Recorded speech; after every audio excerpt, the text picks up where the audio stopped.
Thank you to all the witnesses for being here today. I appreciate you coming here. As we discuss fiscal responsibility, which is a very important topic, I want to dive into some of the details of the Trump tax cuts because I hear about this a lot from my constituents.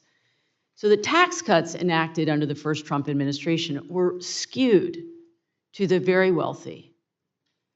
That's the reality. And this angers a lot of Americans who understand that we do not have tax fairness in this country.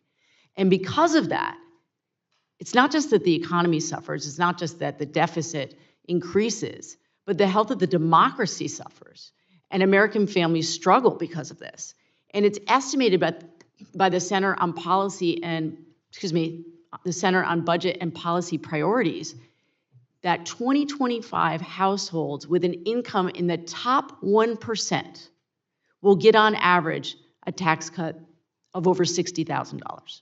But if you're in the 0.1%, you'll get a tax cut of over $250,000. Meanwhile, those in the lowest earning bracket will get back about $70, 70 measly bucks.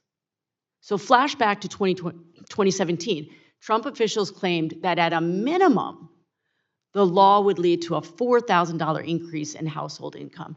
This didn't happen. What did happen was that workers earning under $114,000 a year saw basically no increase in earnings from the tax cut. But the wealthy sure got richer. Now we have a situation where Trump is coming in for a second administration. He wants to go even further this time. He doesn't just want to extend the tax cuts, he wants to further cut the corporate tax rate from 21% to 15%. And he said that tariffs should replace the income tax, which will, of course, fall on the folks who can least afford to pay for it. Working class families, middle class families, they're going to pay more on higher goods.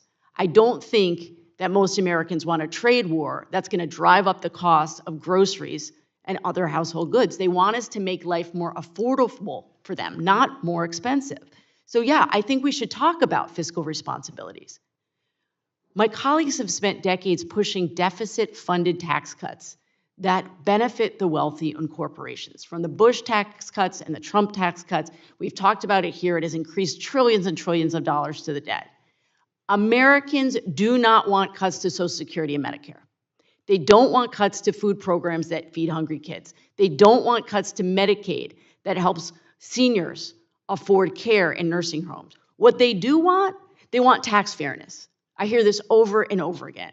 What they do want is for the Pentagon to actually finally pass an audit so that American taxpayers don't keep getting ripped off by companies in the defense industry.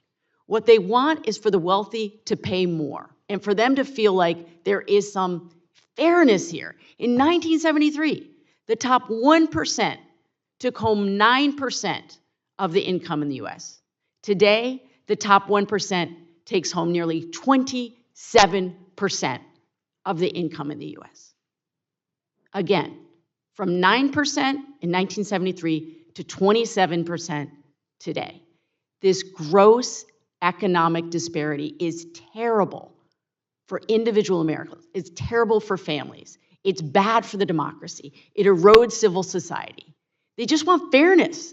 They want us to pass a tax code that helps regular people and closes capital gains loopholes that benefit the very wealthy. Middle-class families already bear too much of the tax burden because of unfair tax codes. I want to paraphrase former Supreme Court Justice Louis Brandeis, because I keep coming back to this. We can have a democracy, or we can have most of our country's wealth in the hands of just a few Americans, but we can't have both. They're on a collision course. So Dr. Elmendorf, I support raising the top capital gains and dividend rate back to the rate under President Ronald Reagan. Would this help us to put a dent in our debt? Yes, Congresswoman, raising those tax rates would raise tax revenue for the government and therefore reduce the deficit and the debt over time.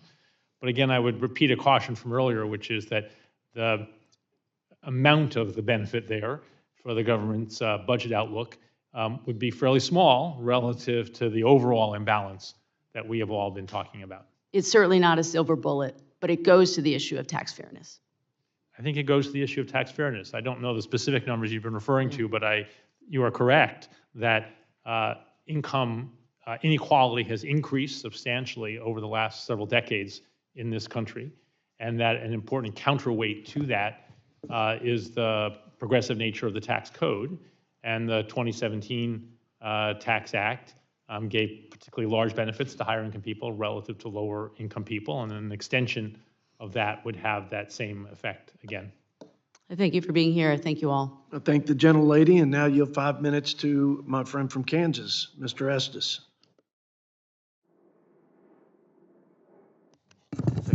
Catch you off guard, Mr. Estes.